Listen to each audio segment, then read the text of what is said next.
Assalamualaikum warahmatullahi wabarakatuh. Shalom, Om Swastiastu, Namo Buddhaya, Salam Kebajikan, Rahayu, Rahayu, Rahayu. Sebelumnya, perkenalkan kami dari kelompok 7 ingin memaparkan rancangan Undang-Undang Nomor 7 Tahun 2026 tentang relawan. Kami di sini yang pertama akan memperkenalkan diri terlebih dahulu. Saya sendiri, perkenalkan, nama saya Muhammad Bagus Wahyudi Syaputra dengan NIM 1312400 Saya Desta Maulana Adam Saputra dengan NIM 1312400 Saya Zainab Bafara Jauhari dengan NIM 13124000108. Saya Nua Syakira dengan NIM 13124001114. Saya Revalina Andinarta Melvia dengan NIM 131240066. Itulah perkenalan dari kelompok kami. Yang selanjutnya ditunggu untuk memaparkan isi dari rancangan undang-undang tersebut. Cekidot. Yang pertama, mengapa sih kelompok kami akhirnya memutuskan untuk merancang undang-undang tentang relawan? Ada berbagai faktor. Kelompok kami akhirnya memutuskan untuk merancang undang-undang perihal relawan dari hasil pembicaraan kami, yaitu belum ada undang-undang khusus yang mengatur tentang relawan di Indonesia saat ini. Relawan di Indonesia banyak tidak dipenuhi hak dan kewajibannya. Potensi eksploitasi terhadap relawan begitu besar. Belum adanya undang-undang yang mengatur secara khusus tentang relawan, sulit untuk relawan melapor kalau ada kejadian yang tidak diinginkan. Contohnya, kita di awal pendaftaran sudah dijanjikan gaji oleh penyelenggara, tetapi waktu hari sudah lewat gaji tersebut, belum ada gaji yang diterima oleh relawan. Itu salah satu contoh mengapa kami akhirnya memutuskan untuk membentuk rancangan undang-undang perihal relawan. Kalau dilihat dari negara lain, sudah ada yang mengatur undang-undang tentang relawan. Ada negara Filipina, Amerika, dan negara-negara lainnya.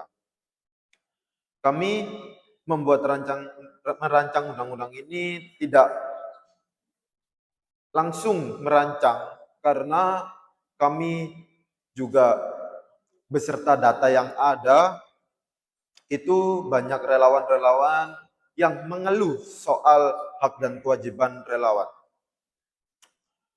Kami juga mengadakan wawancara atau langsung turun ke orang yang bekerja di bidang relawan itu untuk mewawancara. Ada dua hasil. Yang pertama, orang itu sudah dipenuhi hak dan kewajibannya, dan yang kedua belum terpenuhi hak dan kewajibannya. Maka dari itu hasil wawancara kami memutuskan untuk membuat atau merancang undang-undang ini karena kami rasa setiap orang perlu adanya dipenuhi hak dan kewajibannya dan berhak mendapat perlindungan hukum secara khusus. Yang seterusnya isi atau tujuan dan yang lain akan disampaikan oleh teman kami. Sebelum membahas lebih jauh mengenai tujuan dan isi rancangan undang-undang yang telah kami buat, perlu kita pahami bahwa keberadaan aturan khusus tentang perlindungan relawan menjadi sangat penting di tengah semakin banyaknya kegiatan sosial, kemanusiaan, dan kebencanaan yang melibatkan para relawan. Dengan adanya pengaturan yang jelas, kami harap relawan tidak hanya dipandang sebagai tenaga sukarela, tetapi juga sebagai pihak yang berhak memperoleh perlindungan, kepastian, dan penghargaan atas semua kontribusinya. Langsung saja saya masuk ke tujuan dan isi rancangan undang-undang kami. Tujuan rancangan undang-undang tentang perlindungan relawan ini disusun untuk memberikan kepastian hukum bagi semua kegiatan kerelawanan di Indonesia. Selain itu, rancangan undang-undang ini juga bertujuan melindungi hak-hak relawan, menjamin keselamatan dan keamanan mereka selama menjalankan kegiatan, mencegah terjadinya eksploitasi oleh penyelenggara, serta menciptakan sistem kerelawanan yang lebih adil, transparan, dan bertanggung jawab. Selanjutnya, isi rancangan undang-undang tentang perlindungan relawan ini ada di bab pertama, yakni tentang ketentuan umum. Bab ini berisi pengertian dan istilah-istilah yang digunakan dalam rancangan undang-undang, seperti pengertian relawan, pengertian penyelenggara relawan, hak, kewajiban, dan jaminan juga perlindungan bagi relawan. Adanya ketentuan umum ini bertujuan agar tidak terjadi perbedaan pemahaman dalam pelaksanaan undang-undang. Selanjutnya di bab 2, asas, maksud, dan tujuan.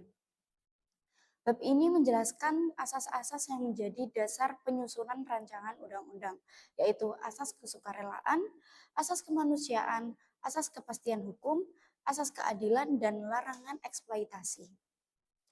Selain itu, bab ini juga menjelaskan maksud serta tujuan dibentuknya undang-undang sebagai dasar perlindungan bagi para relawan. Yang terakhir ada di bab 3, yakni materi pokok. Bab ini menjadi inti dari rancangan undang-undang karena mengatur hal-hal penting, seperti hak dan kewajiban penyelenggara relawan, hak dan kewajiban relawan, jaminan yang harus diberikan kepada relawan, pengawasan oleh pemerintah, penyelesaian perselisihan, hingga bentuk perlindungan hukum bagi relawan selama menjalankan kegiatan. Selanjutnya, saya akan menjelaskan mengenai isi rancangan undang-undang perlindungan relawan, khususnya pada bab 4 hingga bab 7, serta hak-hak relawan yang dijamin dalam rancangan undang-undang ini. Bab 4 mengatur mengenai sanksi administratif bagi penyelenggara yang tidak memenuhi kewajibannya terhadap relawan. Sanksi ini bertujuan menciptakan kepatuhan serta mencegah terjadinya pelanggaran hak-hak relawan. Bentuk sanksi ini dapat diberikan meliputi peringatan tertulis, penghentian sementara kegiatan, pencabutan izin penyelenggara, dan juga denda administratif. Pemberian sanksi disesuaikan dengan tingkat pelanggaran, jumlah relawan yang dirugikan, dan dampak yang ditimbulkan.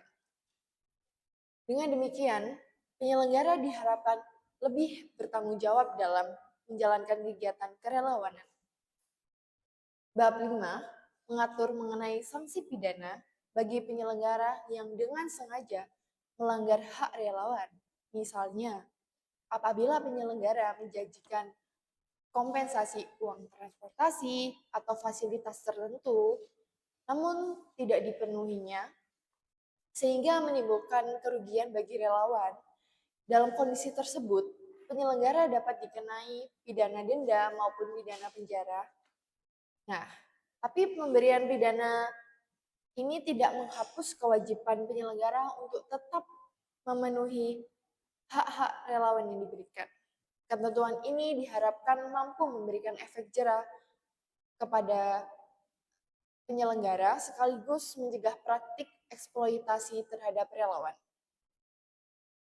Bab 6 ketentuan peralihan. Di bab ini mengatur bahwa peraturan yang telah ada sebelumnya tetap berlaku sepanjang tidak bertentangan dengan Undang-Undang Perlindungan Relawan. Ketentuan ini bertujuan menghindari kekosongan hukum sekaligus memberikan waktu bagi pemerintah untuk menyesuaikan berbagai peraturan pelaksana. Bab 7, ketentuan penutup. Nah, di bab terakhir ini mengatur mengenai pelaksanaan undang-undang termasuk penyusunan peraturan pelaksana, penyusunan kelembagaan, serta pencabutan ketentuan yang bertentangan. Dengan demikian, undang-undang dapat diterapkan secara efektif dan memberikan kepastian hukum bagi seluruh pihak. Hal menarik dari RUU Perlindungan Relawan. Setelah membahas isi RUU, saya akan menjelaskan beberapa hal yang menjadi keunggulan sekaligus daya tarik dari rancangan Undang-Undang Perlindungan Relawan. Yang pertama, RUU ini merupakan rancangan undang-undang pertama di Indonesia yang secara khusus mengatur perlindungan bagi relawan. Selama ini, belum ada peraturan yang secara komprehensif mengatur kedudukan, hak maupun kewajiban relawan. Akibatnya, banyak permasalahan yang belum memiliki dasar hukum yang jelas. Melalui RUU ini, status dan perlindungan relawan menjadi lebih pasti. Yang kedua, RUU ini memberikan kepastian hukum bagi relawan. Tidak hanya menjelaskan siapa yang dimaksud dengan relawan, tetapi juga mengatur hak, kewajiban, larangan, serta mekanisme penyelesaian apabila terjadi sengketa antara relawan dengan penyelenggara. Dengan demikian, relawan memiliki dasar hukum yang dapat dijadikan acuan ketika haknya tidak dipenuhi.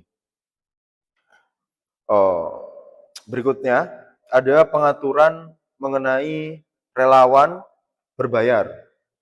Dalam praktiknya, saat ini banyak kegiatan relawan yang memberikan uang transportasi, honorarium, atau bentuk kompensasi lainnya. RUU ini mengakui praktik tersebut dan menegaskan bahwa apabila kompensasi telah diperjanjikan, maka penyelenggara wajib memenuhinya. Ketentuan ini memberikan kepastian bagi kedua belah pihak. Selanjutnya, RUU ini juga memberikan perlindungan dari praktik eksploitasi. Penyelenggara tidak boleh memanfaatkan status relawan untuk menghindari tanggung jawab atau mengingkari janji yang telah disepakati. Apabila terjadi pelanggaran, RUU telah mengatur adanya sanksi yang dapat dikenakan. RUU ini memperjelas tanggung jawab penyelenggara. Penyelenggara diwajibkan menyediakan lingkungan kerja yang aman, memberikan informasi yang jelas mengenai tugas dan resiko kegiatan, menyediakan pelatihan apabila diperlukan, serta menjamin keselamatan dan kesehatan relawan selama menjalankan tugas. RUU ini juga menyediakan mekanisme penyelesaian sengketa. Perselisihan antara volunteer dan penyelenggara diselesaikan melalui musyawarah terlebih dahulu. Namun, apabila tidak tercapai kesepakatan, penyelesaian dapat dilakukan melalui pengadilan, sehingga terdapat jalur hukum yang jelas. Dan yang terakhir, RUU ini dilengkapi dengan sanksi administratif dan sanksi pidana. Adanya dua jenis sanksi tersebut menunjukkan bahwa perlindungan volunteer tidak hanya bersifat normatif. Terakhir, RUU ini dilengkapi dengan sanksi administratif dan sanksi pidana. Adanya dua jenis sanksi tersebut menunjukkan bahwa perlindungan relawan tidak hanya bersifat normatif, tapi juga memiliki kekuatan hukum yang dapat ditegakkan apabila terjadi pelanggaran. Kesimpulannya, kita memerlukan rancangan undang-undang relawan ini. Karena apa? Karena bila dibandingkan dengan negara-negara lain, Indonesia ini adalah negara yang belum memiliki atau belum mengakui hak-hak yang mengatur mengenai kepastian hukum dan juga perlindungan bagi relawan. Maka dari itu, masih banyak sekali kegiatan-kegiatan relawanan yang merugikan bagi beberapa pihak, terutama juga pihak relawan sendiri. Tetapi dalam penerapan hukumnya itu belum adil, belum belum adanya kepastian hukum. Maka dari itu, dari rancangan undang-undang ini, kami dapat menyimpulkan bahwa kita harus mendukung rancangan undang-undang relawan. Dari rancangan undang-undang kita, undang-undang relawan, kami mendapatkan pertanyaan. Seperti, kenapa sih kita perlu mendukung RUU relawan ini? Kami memiliki jawaban untuk itu. Rancangan perundang-undangan relawan ini memiliki kelebihan, yaitu menjadi landasan hukum yang memberikan kepastian hukum bagi para relawan dalam penyelenggaraan kegiatan kerelawanan di Indonesia. Selain itu, melindungi segenap hak-hak relawan dari adanya kesewenang-wenangan dari pihak-pihak yang berkaitan di dalam kegiatan-kegiatan relawan. Sehingga nantinya para relawan bisa merasa aman dan juga dilindungi ketika mereka menjalankan pelaksanaan kegiatannya. Mari kita bersama-sama mendukung hadirnya RUU Relawan sebagai bentuk dukungan dan komitmen terhadap keadilan bagi masyarakat, terutama bagi para pihak relawan. Karena relawan telah menjadi garda terdepan membantu kita dalam kegiatan-kegiatan sosial yang bermanfaat bagi semua orang. Sudah saatnya kerja keras mereka mendapatkan pengakuan, tidak hanya pengakuan dari masyarakat, dari kita, tetapi juga dari negara. Karena ketika negara sudah mengakui hak-hak mereka, ketika negara sudah memperjuangkan hak mereka, maka seluruh masyarakat akan terkerahkan untuk ikut melindungi hak mereka juga. Karena mereka relawan juga bekerja keras, membantu, melayani kebutuhan masyarakat. Maka dari itu, bersama, mari mewujudkan Indonesia yang lebih peduli dan juga lebih siap terhadap tantangan-tantangan di masa depan melalui hadirnya Undang-Undang Relawan. Dimulai dari kami, satu regulasi untuk jutaan aksi kebaikan, dukung RUU Relawan.